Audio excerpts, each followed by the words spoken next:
Il Click Day è fissato per martedì, quando Luca Zaia darà ufficialmente il via alla sua campagna elettorale. Si parte da H-Farm, la fabbrica delle nuove start-up, là dove esattamente un anno fa chiuse la sua prima uscita ufficiale da Premier Matteo Renzi. Un luogo dunque ricco di significati e scelto non certo a caso dal governatore uscente per lanciare la sua sfida agli avversari, su tutti ad Alessandra Moretti e all'ex collega di partito Flavio Tosi.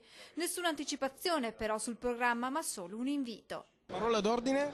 Parola d'ordine, venite tutti martedì, cioè domani, 17 marzo alle ore 11 a H-Farm, quindi in quel di Roncade, e lì si vedrà. Una campagna elettorale senza fuochi d'artificio, ma che annuncia Zaia promette sorprese. Della sobrietà, io direi, soprattutto per quella linea comunicativa che vogliamo presentare per i veneti, e sarà una sorpresa, nel senso che io la ritengo una sorpresa visto e considerato che è una campagna che interpreta anche una nuova linea e comunque è sempre coerente con quello che abbiamo fatto. E intanto si pensa alle possibili alleanze, a quella con Forza Italia in particolare. In attesa che Matteo Salvini incontri Silvio Berlusconi, Zaia pare ottimista sulla riuscita dell'accordo. Io posso dire che per quel che riguarda il dialogo con Forza Italia è un dialogo produttivo, assolutamente costruttivo, anche perché lo si fa con serietà sulla base dei programmi.